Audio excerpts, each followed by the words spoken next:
This is Kugan Cassius for IFL TV. A little bit of a change of scenery here today, joined by promoter Eddie Hearn. Eddie, first of all, how are you? Very well, yeah. Sorry, we're in. This is actually a shared office for my dad that he got booted out of once I took over his office, and we've got all the master interviews for Netflix today for our new show that's coming out in 2025. You ain't spoken much about that. What is that you're doing? Are you taking the piss? Drive to Survive meets boxing meets the world of Matchroom, the greatest showman. And yeah, these guys, they've been following us around now for nearly a year, like every day, mic'd up, and they're getting a lot of drama. It's gonna be unbelievable. And of course, they were there last week in Dallas, just great moments that you don't get to see. And you're going to love it when it launches next year. We'll certainly look forward to that. Right, let's start with Dallas.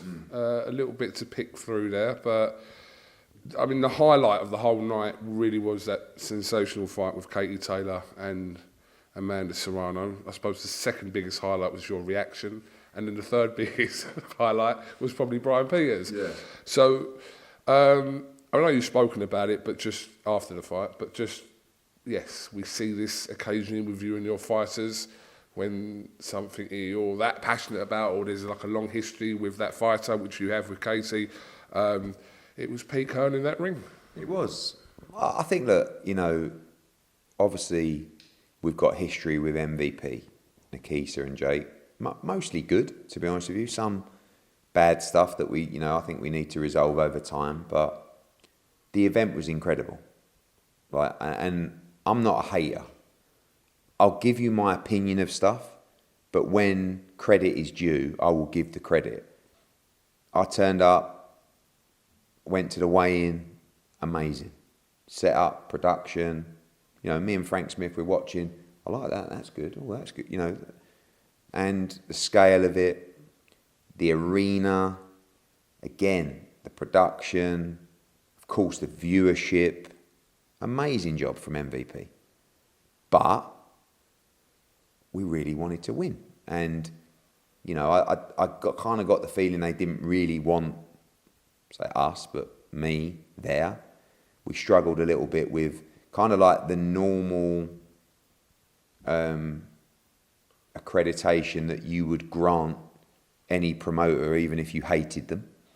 Do you know what I mean? And me and Nikita clashed a couple of times before the fight, but we had conversations, and to be fair, I wasn't allowed in the ring, and Katie requested that I be in the ring, and when she did, he said okay. And I wanted to win really fucking bad. Like, I wanted Katie to win so bad. We've been on a little bit of a losing run in big fights, and it was us v MVP, and I really wanted to win. And I can't excuse my reaction. It was all passion. And there was a lot of stuff said during the fight from, you know, I was sitting here, Nikisa was next to the ring on his chair, like his friends and MVP, and I think some of his family members were behind. And there was a lot of stuff said during the fight that I didn't like. And I don't mind saying it. I've had my chat with Nikisa in the ring after and stuff like that, and I think he acknowledges that as well. But it's the passion of the moment, and I probably went a little bit OTT with my reaction, if I'm honest. And if I offended anyone, I apologise. But that's just me. Like, I can't control the thrill of victory like that and the buzz of the win. And I know that a lot of people will watch that, me celebrating, and say, oh, he's a knob, he's this and that. And some will say, oh, great, I love it, but it's real. Do you know what I mean? There's no fake. That's just all heart. And the fight was, again, once again, you have to just give unbelievable credit to Katie Taylor and Amanda Serrano. It stole the show. It was another fight of the year contender. I thought the scorecards were spot on, but if we would have had a draw, or if we would have lost 95-94, I just think it's one of those fights, and I think it's always going to be one of those fights against Amanda Serrano. And because it wasn't our show, and because although we were the A side, we were the away fighter, sometimes you don't think you're going to get the rub of the green when it's a close fight. And where Madrimov didn't get any acknowledgement of his performance, when Bivol didn't get any acknowledgement of his performance, and you hear "and still" and you get it, it's just like an eruption of joy. And that's what you saw during the celebrations. Yeah, I mean, I don't think people are going to think you're a knob from that. Just that. No, I don't think they think. I think they just think you're a knob anyway. I don't think they're going to think you're a knob from that. Let's be honest. I'm probably a little bit late in changing people's minds about me being a knob, but I've kind of like, especially as you get older, like, who cares what people think?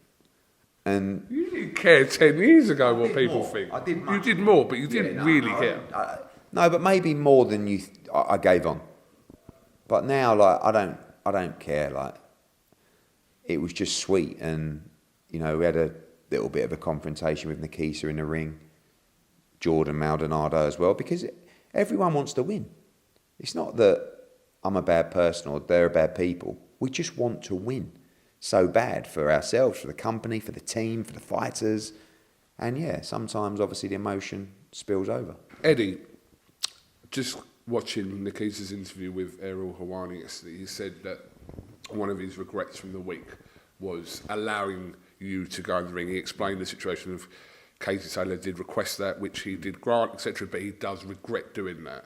Obviously, he went on to make other comments saying that, like, within, I suppose, a small boxing world, you're relatively known. Outside of that, you're not. There was that comment as well. But making reference to it's not about him or it's not about you, it is about the two fighters and all the rest of the fighters on the card. So just your response to that. I agree with you. It should always be about the fighters.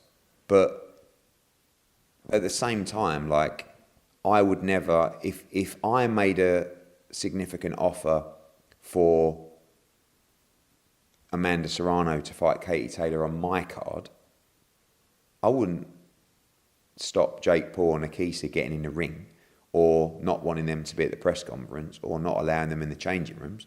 That's just the sort of customary, things that you offer up to the team. So I'm not looking to like steal anyone's limelight, but Nikisa was in the ring. He was Amanda Serrano's promoter. Why shouldn't I be in the ring? I mean, I've been in the ring for every one of her fights, and when you talk about me at the press conference, like, that's my job.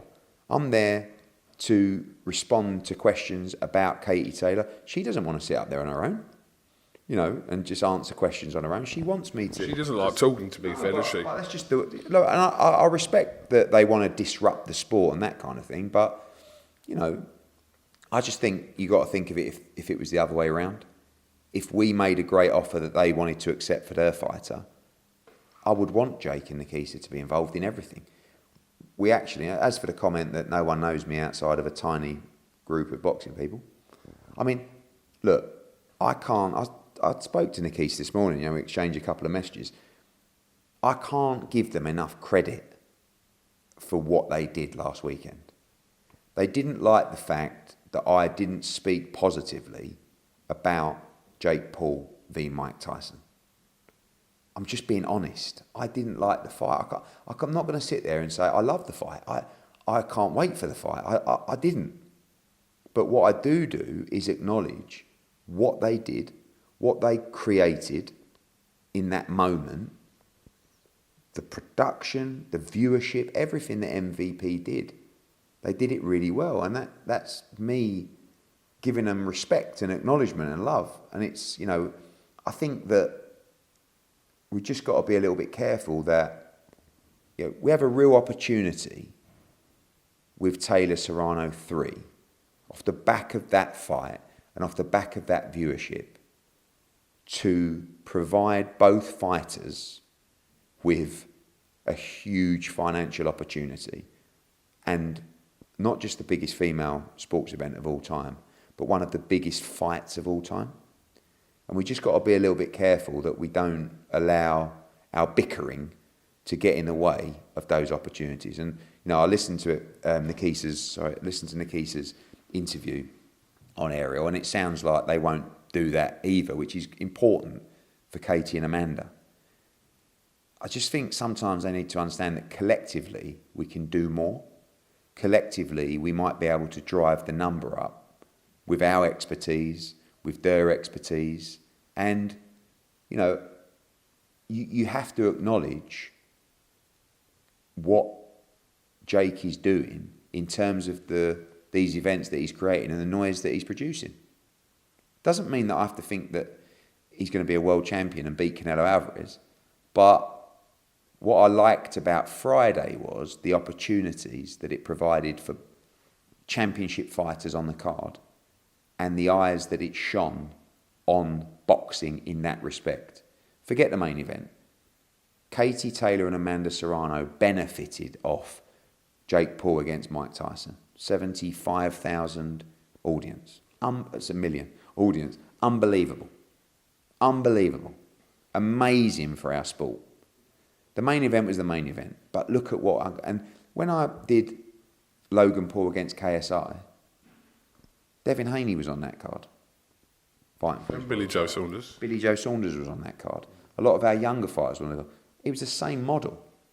It was like, I know that this isn't everyone's cup of tea, but the viewership's huge and our fighters will benefit off that. And that's what happened to Katie. So we thank MVP for the opportunity because they provided a great purse for Katie Taylor and a great platform. And we won. And it was sweet, but we hope we can work with them to hopefully look at Taylor Serrano 3, which could be something really out of the ordinary. The question I had for you really was about, I know Nikita spoke about why you didn't post Katie Taylor on your Matchroom socials after, but beforehand you didn't really do anything that was talking about the event going on, pre or post. What was the reason for that? People have their conspiracy theories. It's really quite straightforward. We had an agreement with DAZN. You have to understand, we are exclusive to DAZN. Okay? Katie Taylor, because of her deal with Matchroom, is exclusive to DAZN. We received an opportunity from MVP and Netflix to take Katie Taylor off DAZN when DAZN have invested in her for years and years. And because the model didn't allow for a sharing of the platform, like you see with Canelo against Berlanga and, all this other stuff, we agreed with DAZN that we would not post or promote the event. We would promote our own events and I would go to the show, I would support Katie, but we would not be pushing or promoting. That was a part of the deal to allow Katie Taylor to take the fight.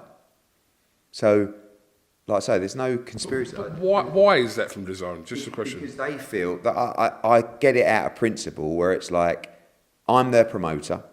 They've signed a significant deal with me to promote our events on DAZN. They've made a huge investment into Katie Taylor. And listen, I can't thank DAZN enough for allowing that. It's not easy. But what I really respect about DAZN's decision was their acknowledgement this was a wonderful opportunity for Katie Taylor. And I did post about Katie Taylor. I posted a picture in the change room saying how proud of her I was, but I didn't post beforehand. And, nor did Matchroom, because that was just the acknowledgement out of respect of DAZN to say we'll be pushing our own shows, we won't be pushing this. So after the fact, yes, the posts were there, me in the ring after, me and Katie in a changing room. But that was the agreement with DAZN. It wasn't a contracted agreement. It was just an agreement out of respect. And that's why you didn't see any, pre-event posts and so forth. And people say, oh, has he fallen out with Katie Taylor? It's like, no. We just had an agreement that we wouldn't be posting about the event. We'd be posting about our own events that are upcoming live on DAZN. Do you think the situation that arose in the post-fight press conference, the clip that went viral with Brian Peters more so, do you think that was a result of your words with Nikita in the ring? Is that why that happened? I mean, Nikita said yesterday on Ariel that he just doesn't want promoters up there at the presser. I don't know if it was because of our beef. I mean, we kind of, say, squashed the beef in the ring, but it wasn't like we both left the ring wanting a tear up. We had a lot of words in the ring, and I think I had a lot of valid points. He had a lot of valid points, but you got to understand the situation, and I think what happened was when we were in the changing room, they said Katie can come to the press conference, but only Katie. That's what they said. I was like, I weren't really, like, again, I'm not really not supposed to be there, but like the agreement that we said, but of course at the same time I want to gloat, right? So Brian and Katie said, no, I'm not doing it on my own. Ross, not just me, by the way, Ross and Eddie have got to sit up there, Brian said. So they went back and they said, yes, that's fine. So then we made our way to the press conference, and when we went to walk up on the stage, a media guy goes, oh, just Katie? And I was like, by that... Is that big boy? Is that big boy? Brian's clip's gone viral, hasn't it? But at that stage, I was just like, oh, do you know what? And Brian went, no, absolute, right, we'll go, right? It's us three, or Katie's not doing it.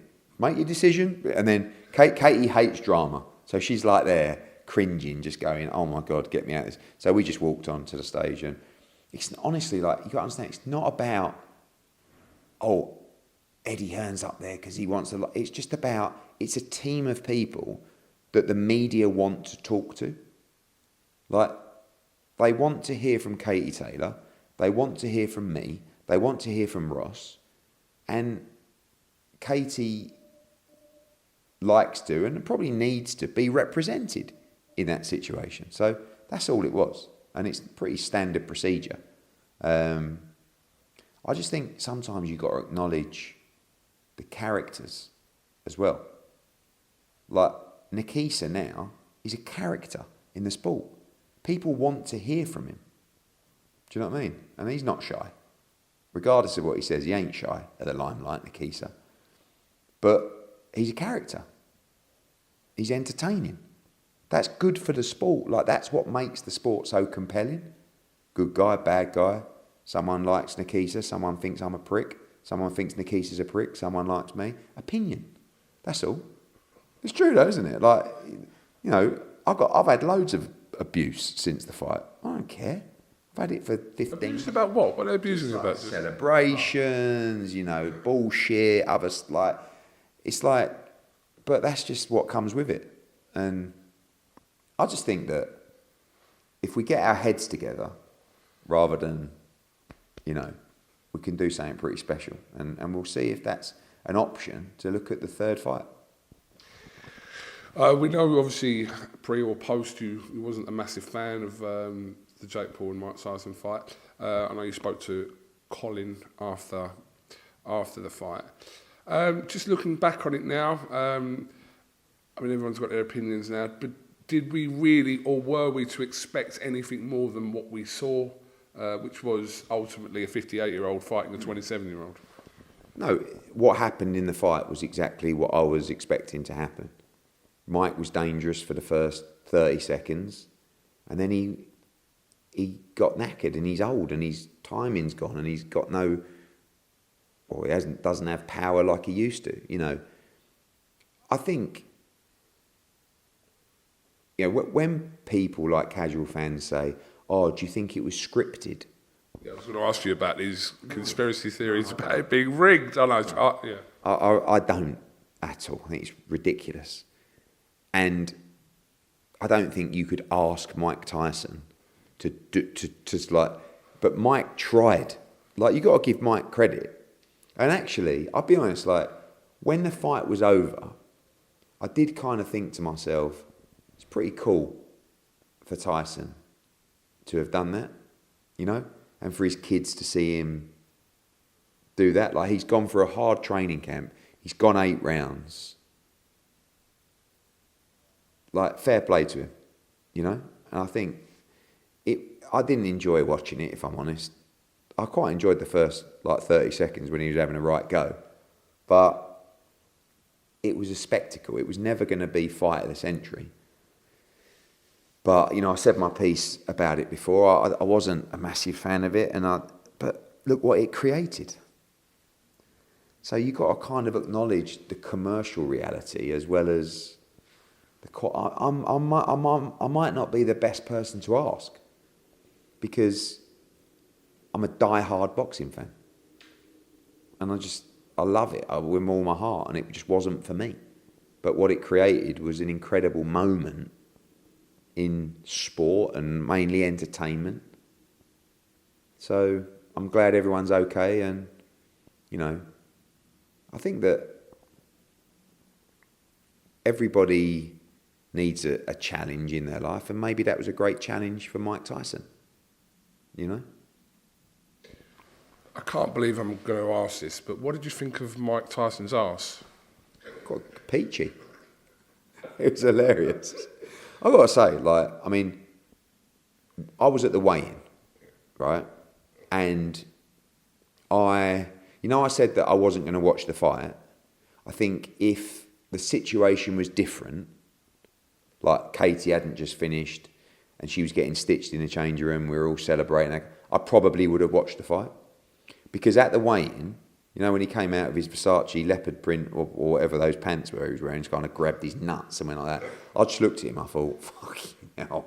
Because he's just it's the eyes, isn't it, And so the whole thing was mad. But that's what they want, mad. And, mad sells. But yeah, he was in great shape and he had a nice bum. Eddie, what have you made of kind of the aftermath of this? I mean, we've got Artur Beterbiev calling him out on social media. Daniel Dubois DMing Jake Paul. I mean, I'll speak to Frank tomorrow, but Frank's on TalkSport talking about this. We know why they're doing it, and we know the reality is this is not going to happen. No. But what's the play here? Just to see what happens, or just for social reaction? What, interaction? No, I think Jake has become a massive money fight in boxing. And obviously, a lot of those guys know that they beat him with ease and they have world championship belts. The reality is, I don't think it would be sanctioned by the IBF ever, unless Jake had some heavyweight fights. But if Jake had a couple of wins in the heavyweight division of reasonable note, he could fight for the world heavyweight title, which is mental. But I think that despite our differences, Jake and Nikisa are doing it smart with... The reality is, when Jake takes a boxing fight for the level that he's at and the fights that he should be taking, he doesn't make any money or any money of note. Do you know what I mean? Yeah. When he does those events at Career Royale and who's he fighting? No one's ever really heard of him. The viewership's quite limited. So Jake makes his money by having these freak fights, right? Nate Diaz, Tommy Fury, Mike Tyson, right? So Tyron Woodley. Yeah, but and they're all fights. Obviously, he lost to Tommy Fury, but they're all fights that he fancies he can win. So there's no point. They're not idiots. There's no point in Jake fighting a decent top 15 guy that he can't beat or might get beat to for small money. So he's just got to get the mix right of who next. And that's why, the Canelo fight, I think Jake takes mad money to fight a Canelo, if the money's mad and you can't really turn it down. But a Conor McGregor fight, for example, is a better fight for Jake because he might think, I can beat him, actually. I think the size difference means that fight never happens anyway. But, there's no point Jake fighting good boxers that don't have a massive profile, because what's the point? You're going to get beat for not a lot of money. So it'd be interesting to see what he does next. And, I think Nikisa made it quite clear. It's you either take a boxing fight to improve your chances of being competitive if you ever take that big boxing fight, or you take a big commercial fight against a name that's going to drive huge numbers. When I've asked you before about Canelo, and like, it's not beyond the realms of... No, because Canelo would do it. In my opinion, Canelo would do it. Why wouldn't he do it? Like, he'd just be going, oh my God, yes.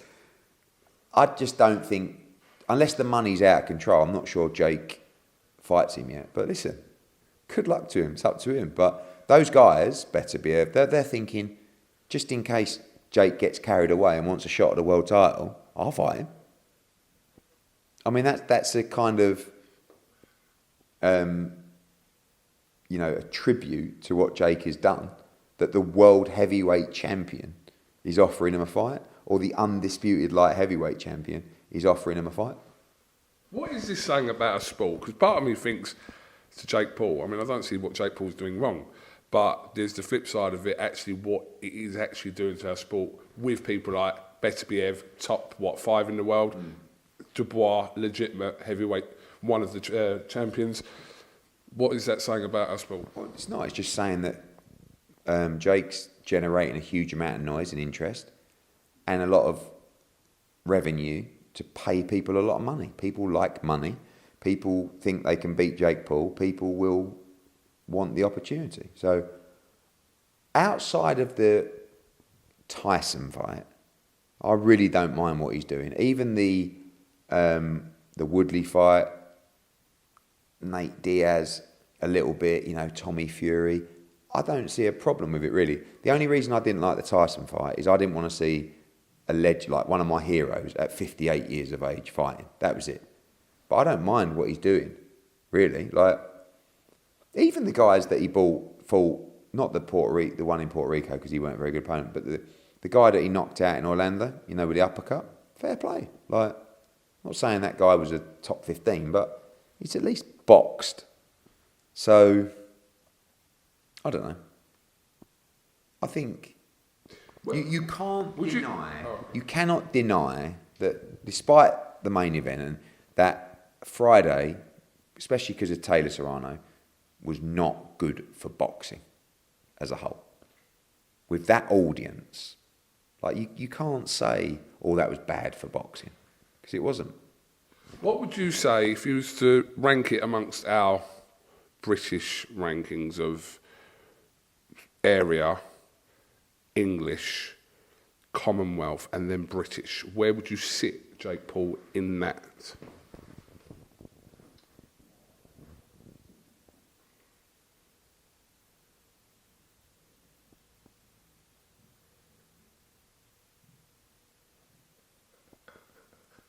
I don't want to be disrespectful because it turns into a headline for you, but I used to think, remember the whole average conversation, I think you have to, because of the amount of time that he's invested in the sport, you have to say he's improving. Like, I don't know how much he's improved, but he would have. Like, it's just fact. You don't have all those training camps and not improve. The reality is we don't really know. Could he win a British title? I don't necessarily think so. Like, look at Shev's the British champion. Do you think he beat Shev? I don't think he would. I don't think he would beat Shev Clark. No. Does he need to? That's the reality. The truth is we don't really know how driven Jake is to be a world champion or to be a great, or if it's just a big wind-up and he's just going, I'm really enjoying what I'm doing and I'm making a load of money. You have to look at Logan and Jake and KSI and just go, these are very young men that are doing quite incredible things. Doesn't mean you have to like them, but you've got to respect what they're doing in the business and entertainment space. Like, look at Logan. Have you seen him in WWE? Unbelievable. KSI, very, very smart. So you have to respect it. Otherwise, you're a hater, really. You don't have to think he's a good fighter. But you have to look at what they just did on Friday and what they've continued to do and go, pretty cool that this random guy who used to be on Disney has just gone, I want to go into the fight game and put on these massive events fighting. Even though I didn't like it, it was still Mike Tyson. He still beat Nate Diaz and, so, and he's a 27-year-old man. So respect for that. And I guess we'll see what's next. What would you do if you're in a situation if Jake Paul was to want to fight with Joshua? What would your thought process be around that? You said about Canelo, what he would possibly do if it ever becomes serious. But if he was actively calling out Anthony Joshua, right, how would you play that? Well, I'd go to AJ and say, do you want to do this? And I think the answer would be no. But we'd look at the money, and my advice would, at the end of the day, I mean, I'd love to see AJ fight Jake Paul. But everyone's different. For Canelo makes it very clear. It's all about the money and the deal. And if he's going to make the kind of money that he would make to fight, I don't know, Benavidez or Bivol, and it would be more than that, why wouldn't he? But, I mean, sooner or later, I think, I don't know Jake, but I get the feeling that he's competitive enough to one day go, fuck it, let me in, let me try it with him. Because he's got to be bright enough to know that Canelo Alvarez absolutely destroys him. But I can't believe I'm saying this. I'd quite like to see it. Just because I've almost got to the point now where I want to see... Because you listen to him and he talks like he's on that level. I actually want to see... I mean, one, if he's going to get battered, a lot of people would want to see that as well. But two, you want to see him out of his depth. I mean, in that environment, So, yeah. Can we stop talking about Jake Paul? Yeah, we can. Right, let's go on to Anthony Joshua. Have you made comments? Did I read that looking at potentially May or June now for Joshua? That sort of timescale?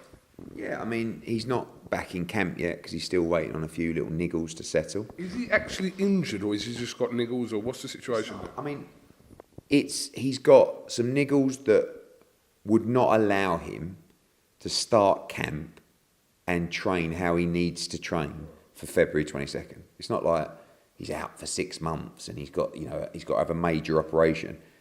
In training camp, he had a few niggles, none of which affected the result of the fight. He was flying, but after the fight, it was a heavy defeat, and he just needs a little bit more time till he starts camp. So people keep saying, "Oh, his next fight won't be Daniel Dubois." It may well be Daniel Dubois, but it won't be till after Daniel's boxed if he fights in February. So, for us, it's just about making sure he's ready because it's going to be really important. And obviously, we're going to be keen spectators on December 21st for Fury against Usyk. Because for me, there's only 2 fights really for AJ that, motivate him, and that's Daniel Dubois rematch and Tyson Fury. And if Fury wins against Usyk, we would love that fight because it would be for the unified world heavyweight title. And if Fury loses against Usyk, it's going to be competitive. I say stick those 2 in for 2 fights and let them sail off into the sunset. We have to make that fight before they retire. Because, the question I still get asked non-stop, when are you going to make AJ against Tyson Fury? It's like, well, AJ just lost and Fury's got... Yeah, I know that, but just make it happen. But if Fury can get the win, it could be massive because it would be for the world heavyweight title. So, as much respect as we have for Usyk, I'm Team Fury. I want him to win on December 21st. When Joshua, in the immediate aftermath of Joshua's loss to Dubois, it was all kind of systems go for that immediate rematch. Has a decision been taken where that was recommended that's not possibly his best option by yourself, the team, by AJ? Was that ever discussed that that's possibly not the best option for him to jump straight back into a rematch with Dubois? It doesn't really matter what we think. AJ will always make the decision, and he's a competitor. He will always want to avenge a defeat, And in that respect, and by the way, we feel as a team that he can beat Daniel Dubois. We felt that before the fight. We know that he's up against it in the rematch, but if he gets it right, he wins. And it's for the world heavyweight title. So at this stage in a career, we're not going to rebuild. We want to, he wants to roll the dice and do it again. He wants to fight Dubois. But his team, particularly the medical guys, had to overrule him and say, we can't go into a Dubois fight not 100%. We'd be mugs. So that's a decision we had to make. But a lot of people will say it's very dangerous. Good. Should be. A lot of people said it about Ruiz as well. And Usyk, and we didn't win the Usyk rematch. But when AJ got stopped by Ruiz, everyone told me, do not take the immediate rematch. He won every round in a rematch. So it would be a hard task, but it's irrelevant at the moment till we see what happens December 21st and then get AJ back in camp. Feb 22nd, hearing rumours about that card. I'm not going to start actually just telling you what fights, because I reckon I've probably got 4 out of 5 of them right. But it's an exciting card, isn't it? This is, look, there's still a lot of fights that have got to come together and get contracted, but on paper, this is by far the best card Riyadh season has ever seen, in my opinion. And I don't think you'll be disappointed. So myself, George, Spencer, and obviously His Excellency and Dr. Rakan, finalising all the fights now for that card, and it's going to be unbelievable, and I can't wait. Can I whisper? Can I whisper? Yeah, possibly. Yes. That's a good one. I think they might have heard that. I'll check it. Don't worry, I'll check it. Obviously, we know I could mention one that obviously that's been spoken about. Hamza Shiraz likely to be on that for a world title shot. Look, he's not my fighter, so that's not for me to comment. But I'm sure Hamza will be part of a Riyadh season card soon. But let it come out, let it get all signed, because you'll be really pleased when you see it. Yes, if it's what I've just said to you, then that's I'd say that was the best card. 3 or 4 more fights than what you just said as well. It's not really a 5v5, is it? So when will that 5v5 happen? Possibly in May. Okay. But with Queensbury joining the zone, we're already talking to George about a lot of formats that we think would work really well, because now we have the opportunity to just do it every week if we can. Not 5v5, but Matchroom and Queensbury matchups.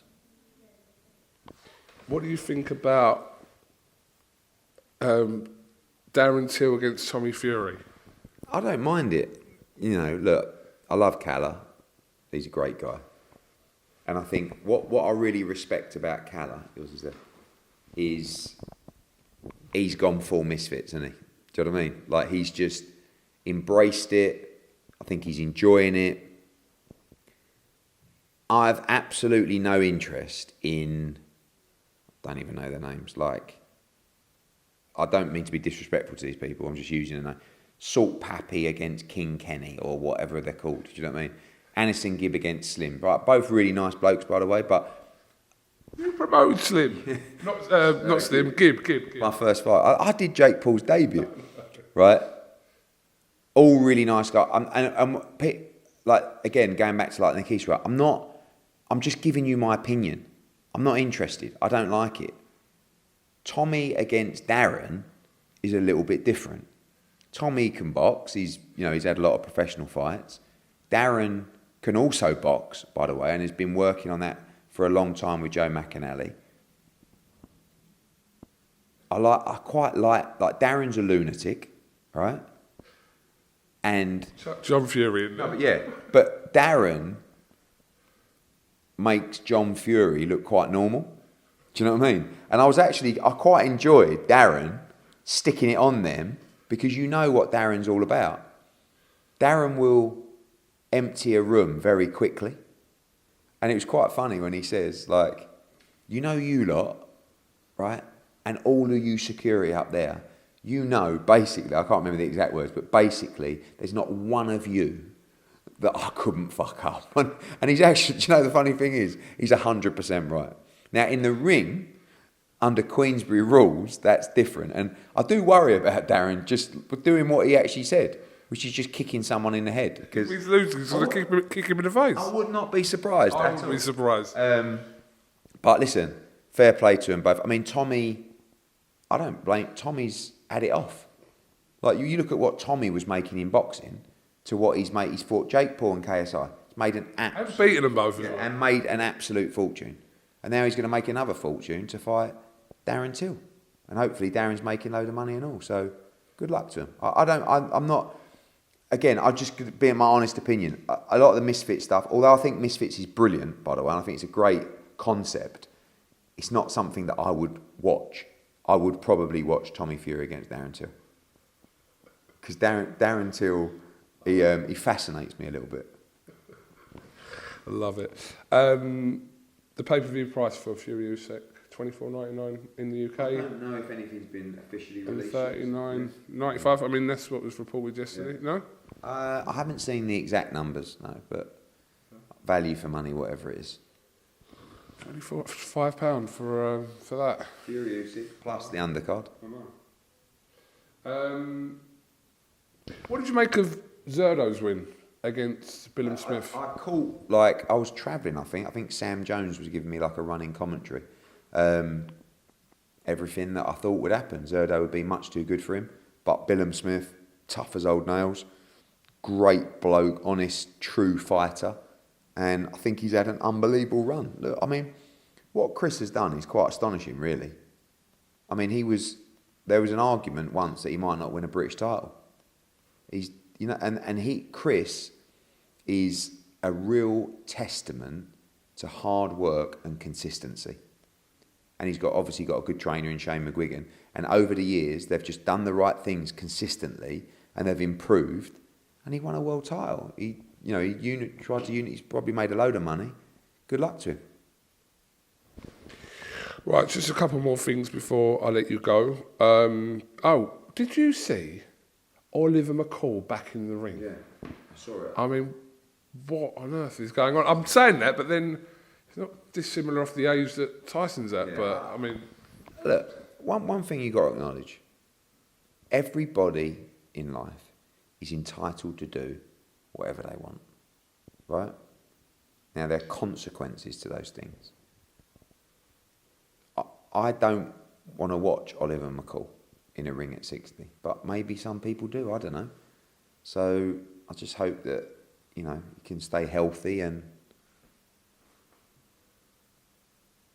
you can't, especially if someone can help their life or benefit their life with a payday from doing something, you also can't knock it, can you? I don't know how much Mike Tyson made, and he ain't short of a few quid, but it would have been a nice chunk.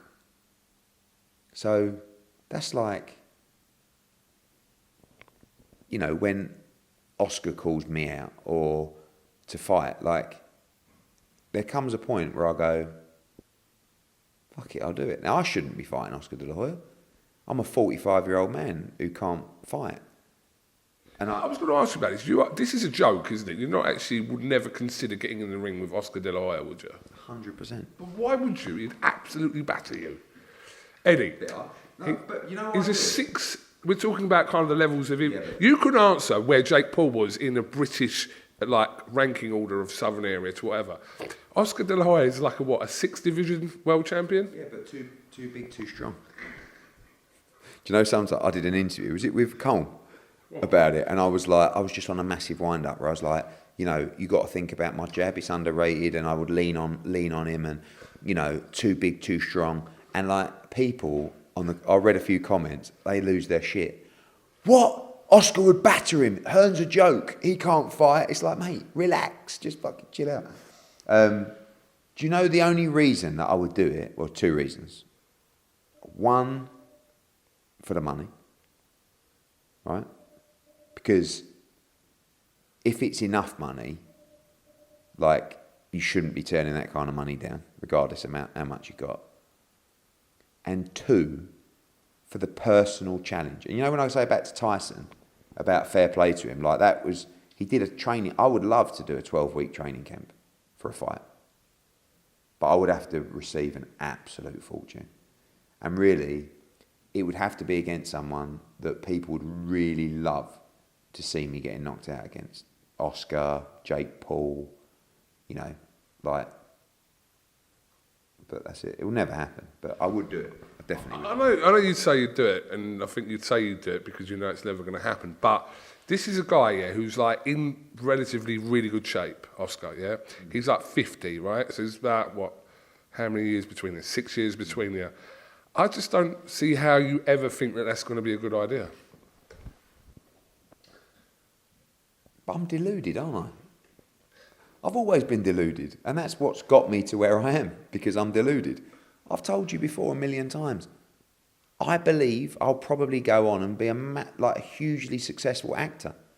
I could win a Golden Globe or a BAFTA, who knows? You know I can sing. I mean, could you actually rule out a tour? You know? And could you rule out me fight? No, because that's just, I like a challenge. And I can just imagine myself doing it. I wouldn't win. I'm not sitting here, like, jokes aside, going, oh no, I actually think I could beat Oscar. He'd batter me.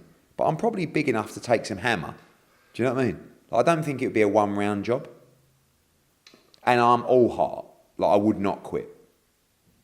You'd have to knock me out or break my ribs or something, I don't know. But yeah, I would take a pasting. And a lot of people would love to see that. Do you think you'd beat Sonny Edwards? I mean, he's 8 stone. Yes, correct. Would you beat him? Probably not, no. I mean, how do I beat him? I mean, he would run rings around me. I wouldn't be able to catch him. I wouldn't be able to, you know, and he'd probably knock me out.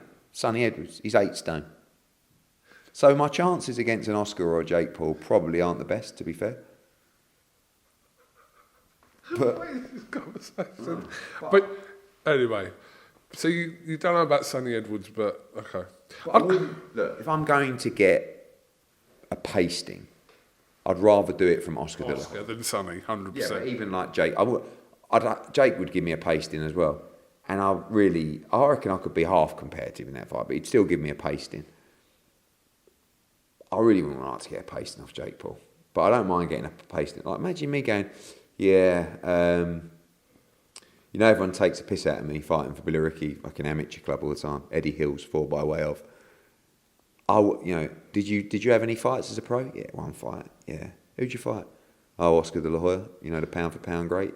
Yeah, it was a bit much for me, but you know, done a few rounds, didn't I? Like that's, you know, and he's an all-time great. So that would be a great experience. Building up to the fight. Right, your end of is going to be Birmingham next week, so we'll talk about that show next week. Obviously, big show in Birmingham, Sonny Edwards and Galawia Fai, and full supporting cast. You're in Monaco. Puerto Rico first, then Monaco. Are you going in January? Yes, we will be going in January. We will have 2 shows in January, and we will have another show on February the 1st, I believe. Actually, we might be going Friday 31st. We might have 3 shows in January. Oh, and we've got a show in Australia with Jaya Pattaya, January the 8th. That's just been announced. Leaked out last night, yeah. So, busy. I mean, I have to tell you, Yafai Sonny Edwards has done really well. Big crowd in Birmingham next week. Great card. It's like that 11 fights. It's going to be a long night, but great card. I think Paro against Hitchens the week after is one of the best fights in the 140-pound division. 2 undefeated guys. And I think it's a classic. Monaco, which is just great. You know, got Ahmadaliev in a great fight. You got Gary Cully against Maxie Hughes. Shev's going for the European title. Beatrice defending her world title. And then, of course, out in Saudi for Fury-Usyk, McGrail, McCann. Fucking love it. Love that fight. Johnny Fisher, Dave Allen. Madrimov against Bokacic. So we've got a massive 4 weeks on the spin coming up. And you're going to see a lot of changes in 2025. to the shows and to what we're doing as well. And hopefully we'll be in a position over the next 2 weeks to announce our schedule for January, February and March. January, you're going to the UK in January? Yes, okay. with 2 events. How many pay-per-views do we reckon we see next year on DAZN pay-per-view? I mean, obviously you've got Riyadh season. Yeah. So outside of Riyadh season, obviously Benn-Eubank, if that fight happens, that would be a DAZN pay-per-view. Do you know what? Madly, I can't believe we haven't even mentioned that yet. But did you receive any offers this week from Ben Shalom? No, but we have been speaking to the team. No. So I don't think it's really necessarily a place where anybody makes an offer.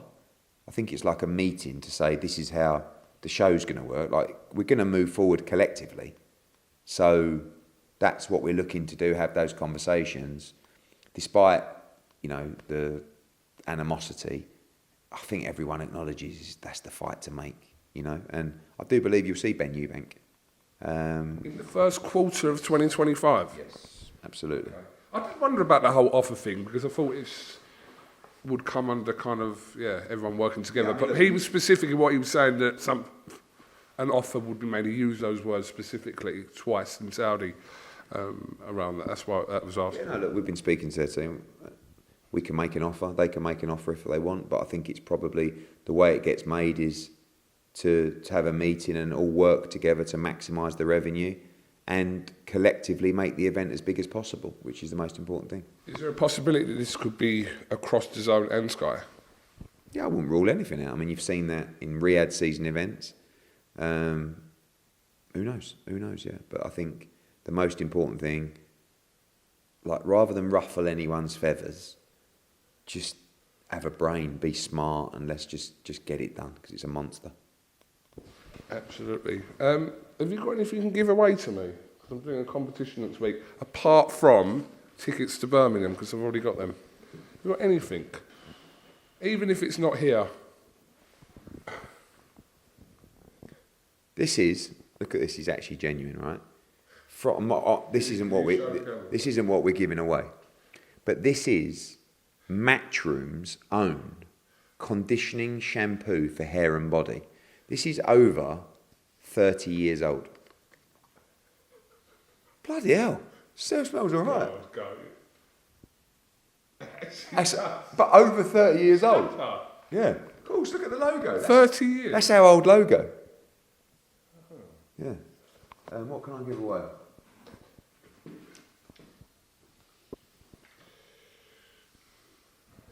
Have you not got any clothing?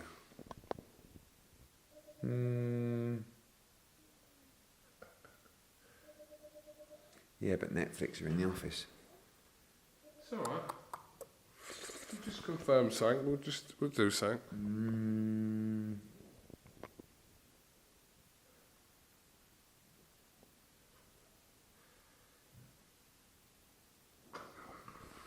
It's all right. All right.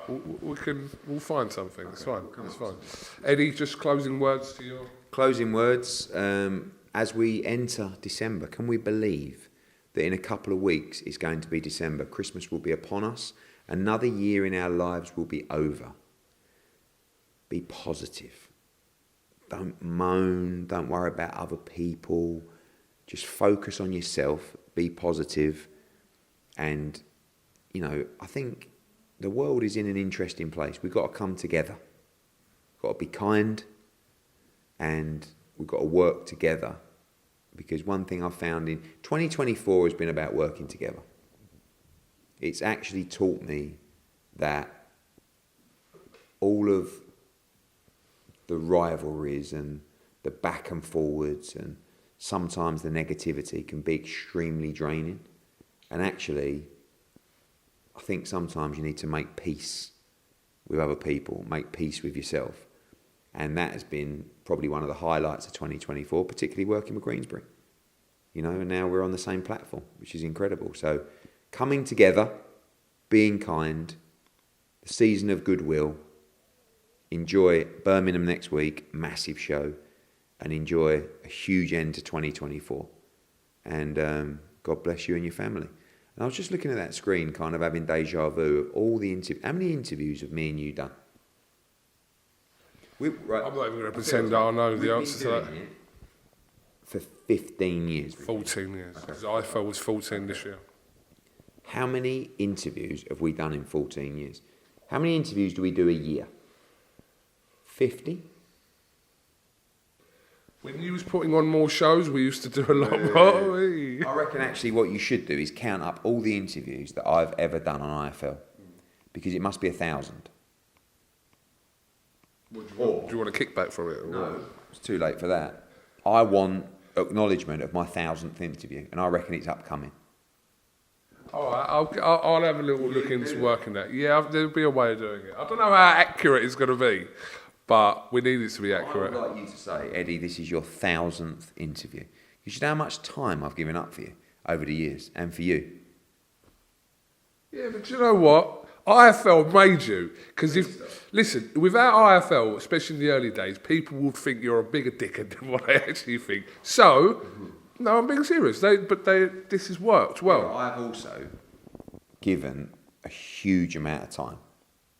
I totally acknowledge and appreciate that. Mainly for you.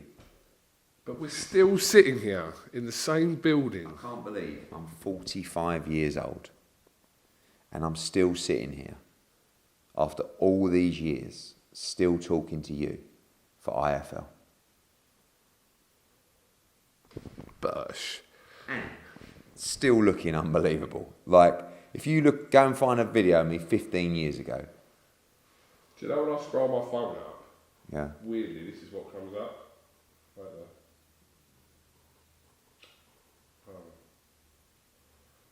Today, it's gone.